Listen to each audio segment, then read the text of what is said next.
My name is Hope-Gill, and I collaborated with Ahmed Najar from Gaza, who now lives in London. He's a remarkable dabka dancer, playwright, actor, director, truth teller, storyteller.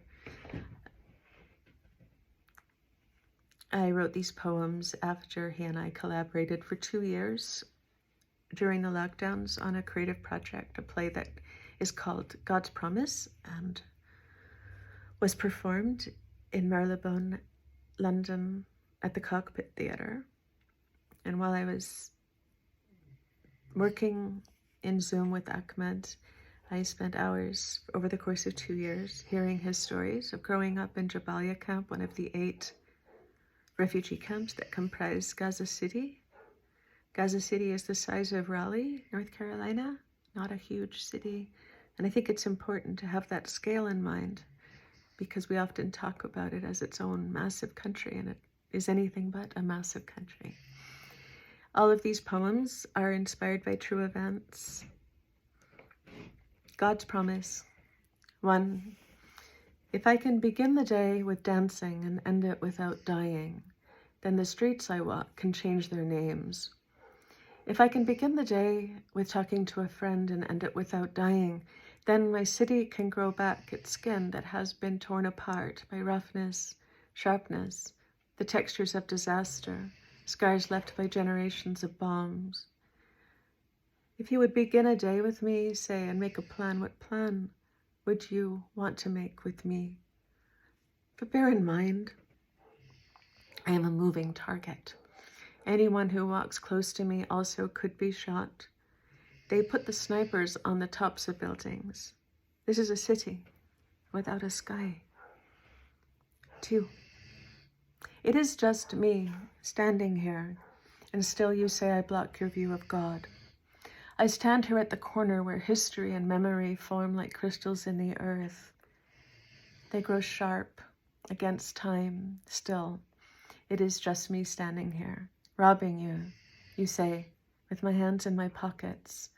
I must be magic. I face the wind of your voice you call for my death with so easily.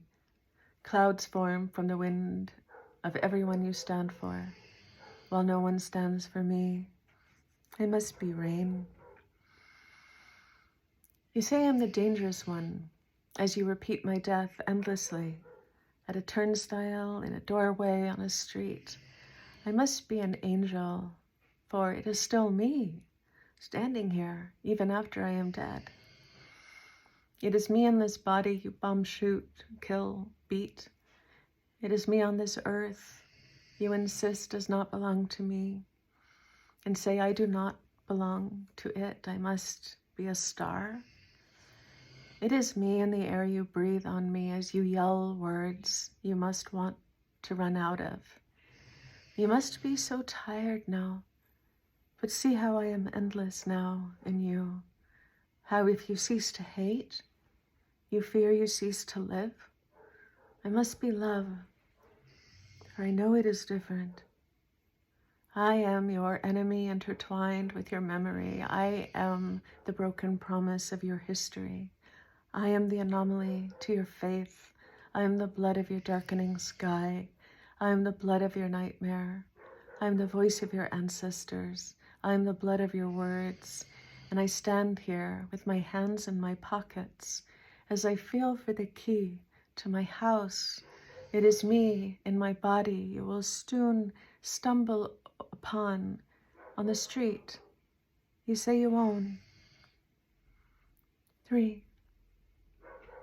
As an unreal estate agent licensed by the Office of Love and Ethics, I am required to inform you whether this lovely 3-bedroom home with balustraded balconies and views of this beautiful street in Jerusalem, with charred walls from where we had to chase out the previous inhabitants, with fire and gasoline, might be haunted by ghosts. You will no doubt enjoy your meals on this patio overlooking the 6 trees Samira Dajani's father planted in 1956 after nearly a decade as a refugee. Each tree is named for one of his children, but you don't need to know these names. Musa and Dawood, those two towering pines, though, will still stand watch over you and watch your children grow where they grew, and the pink bougainvillea will be blooming just the same. The almond, the lemon, the orange will still bear their fruit, but the samira tree, the cypress over there, will not grow leaves for you. If I were you, I would just cut it down. Who knows how deep those roots will grow?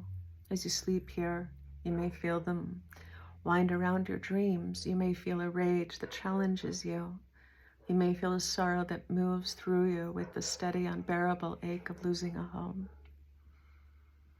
To prevent this, you must simply assure yourself you belong here like no one else before.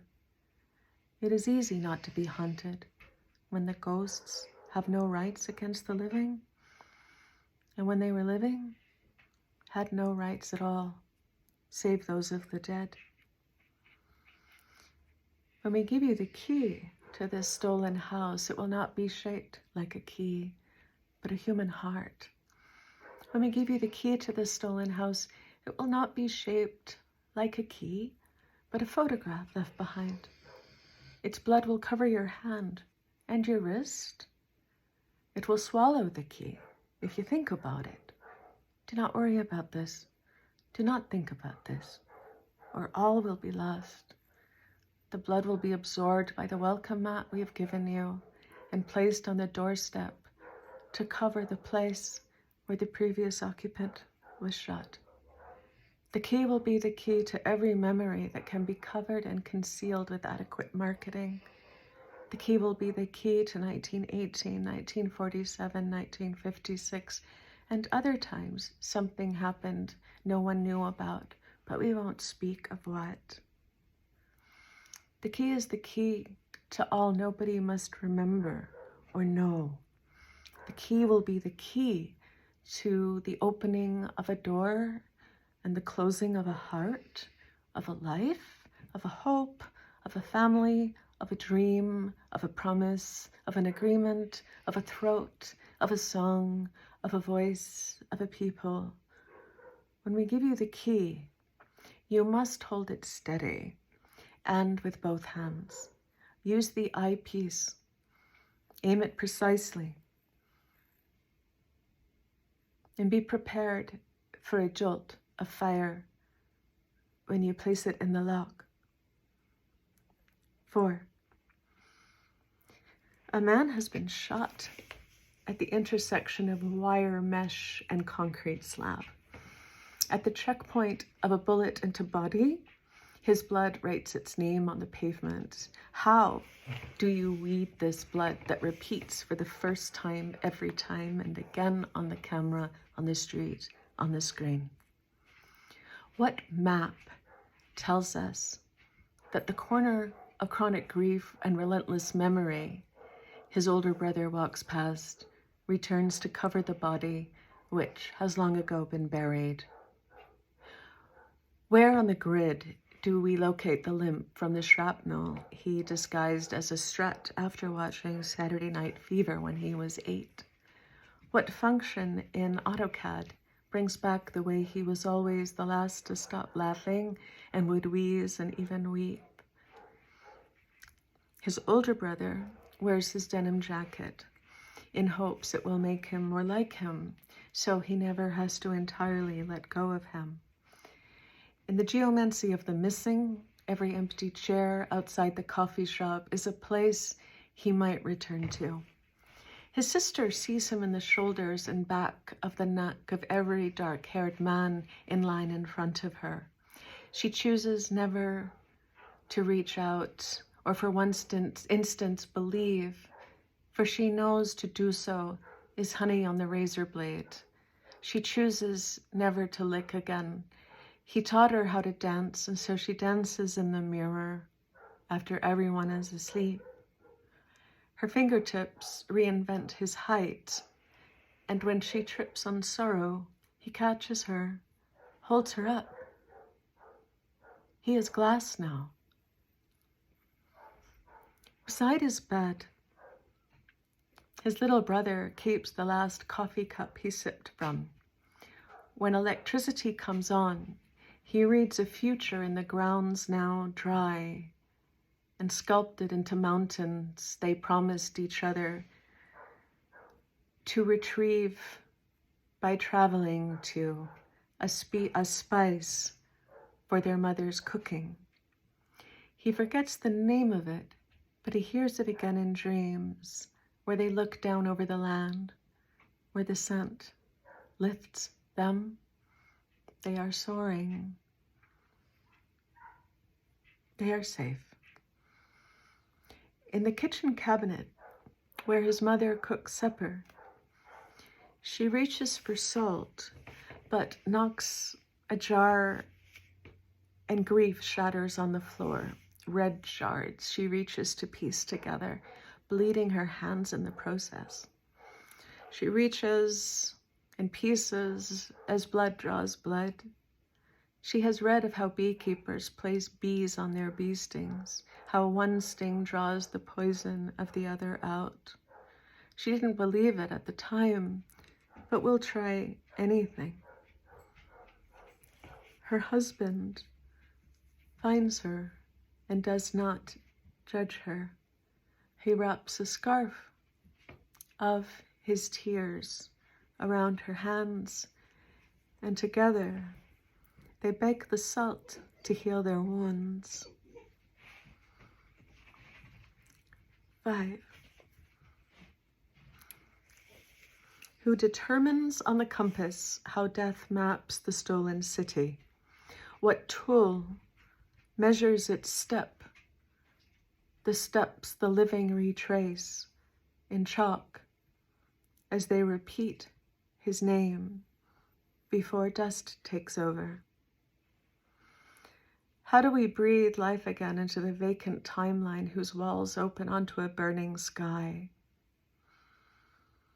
Who constructs the distance between freedom of movement and family gathering? Who manages the distance between date night and death in an airborne minefield? The Committee on Moral Injury have convened and declared that 1 cubic mile equals damage that may include bleeding, broken bones, organ damage, infection of the wound, or loss of the ability to move part of the body. Damage depends on the part of the body hit. The path the bullet follows through the body and the type and speed of the bullet. We now seek to determine the path the bullet should follow through the body that will allow it to arrive safely. We have perfectly scaled tragedy to our advantage. Your green permit grants you passage between the land he's gone from and the land where he is dead. Your blue permit is necessary for getting back nothing of what you've lost from all the places you will never get to. Each burning balloon you send into the air seeds 100 bombs on your neighborhood. But fear not. The managers have seen to everything. Your blue permit is the knowledge that nobody gets over it. Your green permit reminds you, grief is the bullet that shoots 100 people at once. In the district of, strike that, in the neighborhood of rebar and ruin, our angels have surveyed the situation using 3D software and found no fault. Angles and distances between a series of points were used to establish a boundary between the living and the dead, and we have found no fault.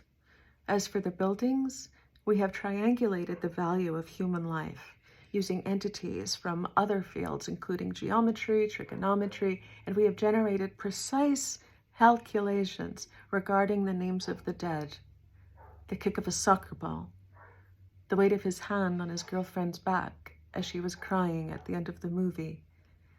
The data and the measurement are certain. We never aim at anybody, only the enemy.